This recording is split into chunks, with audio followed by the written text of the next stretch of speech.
calcular o L. Quem é esse L aqui, ó? O L, ele nada mais é do que o comprimento final do material. O comprimento final de uma barra metálica, por exemplo. Comprimento final, não esqueçam. Quem é o L0? O L0 nós já sabemos. É o comprimento inicial, certo? Esse aqui é o final. Final, certo? E o L0 é o inicial, não esqueça, o comprimento inicial.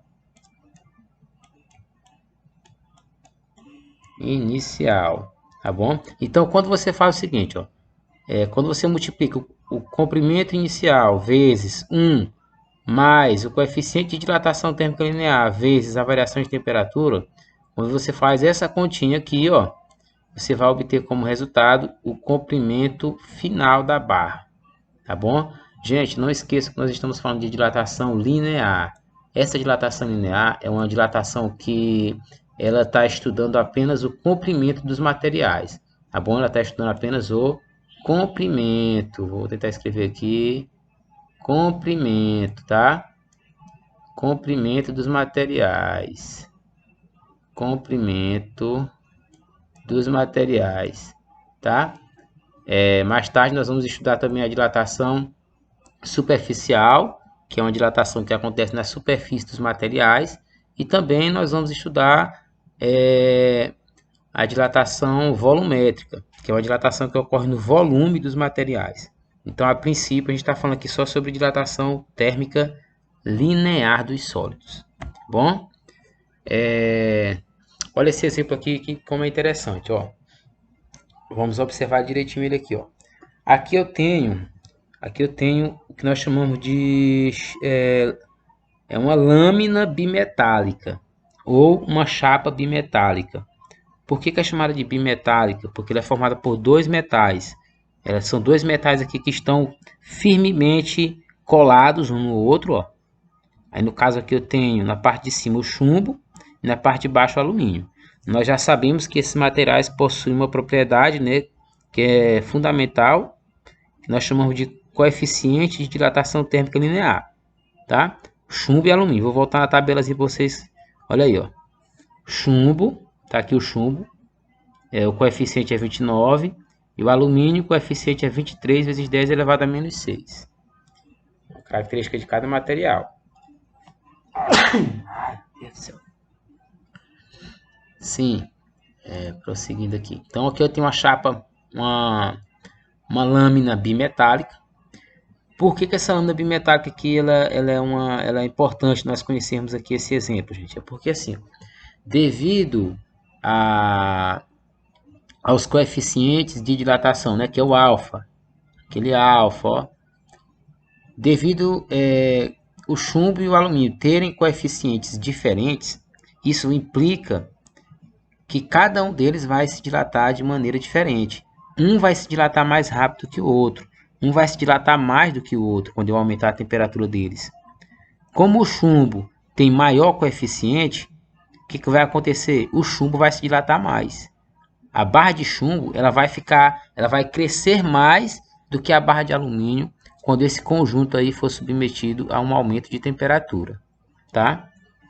É o que está acontecendo aqui, ó, aqui embaixo, olha. Aqui eu tenho a lâmina bimetálica, tá? E essa lâmina bimetálica aqui ela está sofrendo um aquecimento, né? Porque essa bobina aqui, quando passa a corrente por ela, ela aquece. Então a lâmina bimetálica ela vai aquecer, certo? Então de um lado aqui eu vou ter na lâmina, de um lado eu tenho o chumbo, certo? E do outro lado eu tenho o alumínio, tá certo? O chumbo, gente, observa que esse conjunto aqui todo vai aquecer, tá? A lâmina todinha vai aquecer.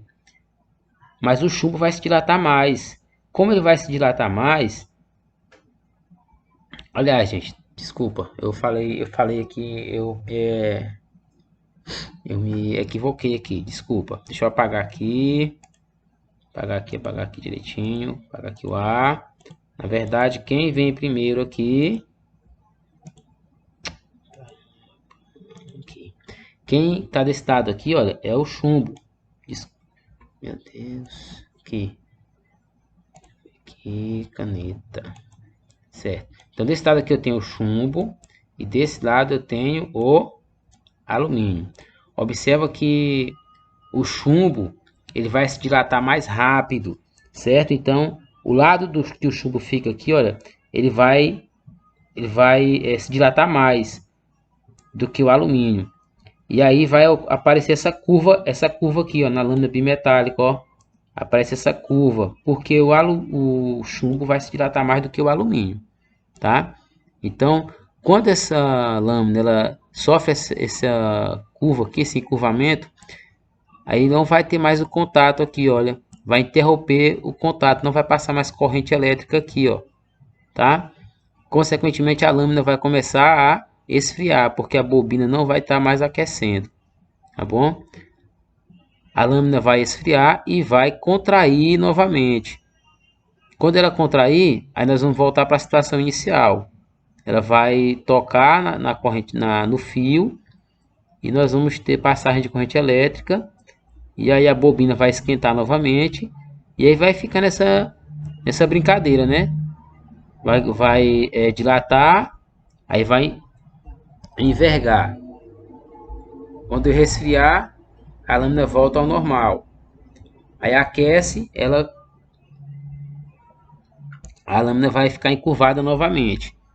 Esse dispositivo aqui, ele é muito utilizado para fazer o controle da temperatura de alguns ambientes, né? E o material que faz esse controle de temperatura, ele é chamado de termostato, tá bom? Então isso aqui é um exemplo de um termostato. Vocês podem observar que na geladeira a geladeira da casa de vocês aí, tem lá um dispositivo que você controla a temperatura. Ah, eu quero a temperatura aqui de 0 grau.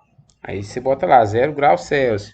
Não, eu quero menos 200, menos 20 graus Celsius. Bota lá menos 20, certo? Então você vai controlando ali vai manipulando aquele dispositivo que é chamado de termostato.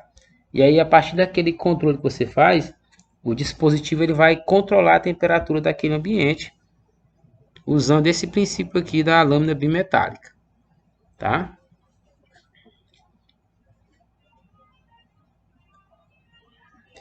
Isso aqui eu já até comentei aqui no início da nossa aula. Olha só aqui, ó, esse espaçamento aqui entre os trilhos aqui, ó, tá? Esse espaçamento aqui, gente, ele é feito para quê? Porque quando esse trilho aqui aquece, ele vai se dilatar, vai aumentar o comprimento dele, vai ocorrer uma dilatação linear, certo? E aí, para compensar essa dilatação, os engenheiros, né, eles deixam esse espaço aqui, ó, tá? Eles deixam esse espaço aqui para compensar. A mesma coisa aqui na segunda figura, ó, observa aqui o espaço. E a terceira figura aqui, gente, observa que é interessante também esse detalhe aqui, ó. Por quê?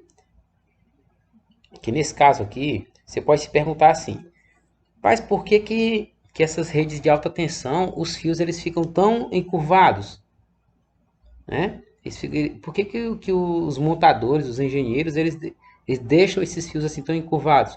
É porque, gente, o fio, quando for no dia muito frio, tá? Em dias de temperatura muito baixa, o que vai acontecer? Esses fios aí, eles vão sofrer uma contração, tá? A temperatura diminui e eles vão contrair, ou seja, eles vão diminuir o comprimento deles, eles vão ficar menores os fios. Então, eles ficam encurvados assim para compensar os dias muito frios, tá? Compensar aí a contração que vai acontecer. Eles vão diminuir o comprimento nos dias de temperatura muito baixa, tá?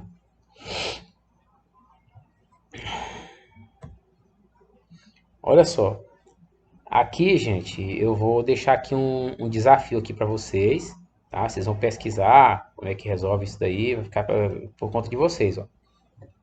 É possível que o tempo se dilate com a variação da temperatura? Essa pergunta aqui vai ficar para vocês, tá? Vai ficar para vocês. Qualquer hora eu vou cobrar ela de vocês aí, tá certo?